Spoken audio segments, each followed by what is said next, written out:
Akankah Kanada jatuh ke pelukan China? Selama puluhan tahun, Kanada adalah lumbung energi Amerika Serikat yang paling setia. Letaknya strategis, cadangannya melimpah, dan, yang paling penting, politiknya stabil dan ramah terhadap Washington.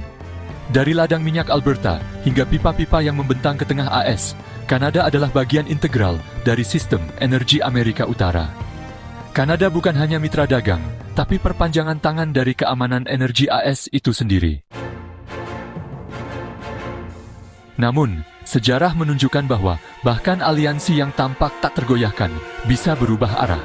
Dan perubahan itu datang bukan dari tekanan luar, melainkan dari dalam kebijakan proteksionis pemerintahan Donald Trump yang mengenakan tarif atas impor minyak dan gas, serta produk-produk Kanada lainnya.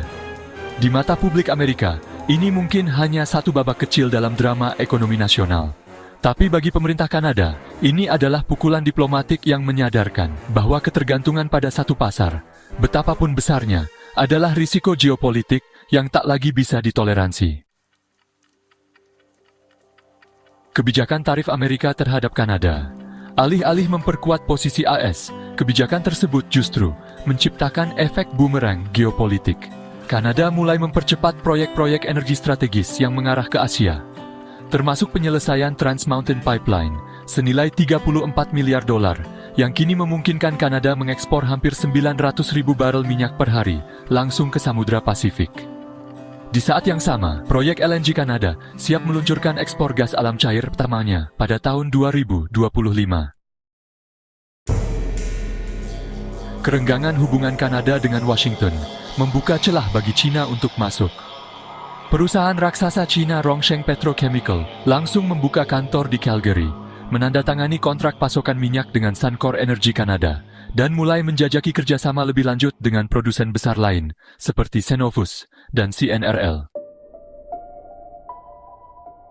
Bagi Amerika, dalam dunia yang sedang beralih ke kendaraan listrik, rantai pasok energi primer, dari minyak hingga logam tanah, rare earth elements, semakin bernilai strategis. Kehilangan dominasi atas ekspor energi Kanada berarti AS kehilangan leverage dalam tawar-menawar geopolitik, terutama ketika energi tidak lagi hanya tentang bahan bakar, tetapi tentang baterai, produksi EV, dan supremasi industri masa depan. Kini, saat China perlahan membangun jembatan energi hijau dari Alberta ke Shanghai, Washington baru menyadari bahwa mereka telah kehilangan aset strategis yang selama ini dianggap aman di pangkuannya sendiri. Perubahan posisi Kanada dari pemasok untuk AS menjadi aktor mandiri di pasar energi global, bukan sekadar soal pipa dan kilang. Ini adalah cerita tentang sebuah negara yang akhirnya mengambil kendali atas nasib energinya sendiri.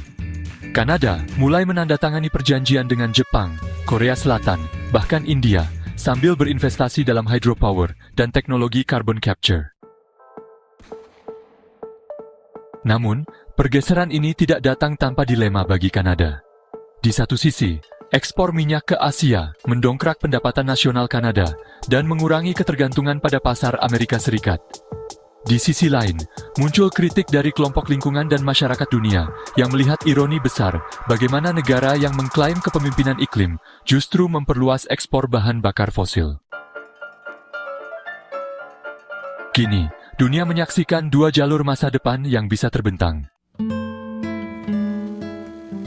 Pertama lahirnya, koeksistensi baru, di mana Kanada memainkan peran penyeimbang antara dua kekuatan besar, menyuplai energi untuk China, sambil tetap menjaga integrasi ekonomi dengan Amerika Serikat dan Eropa.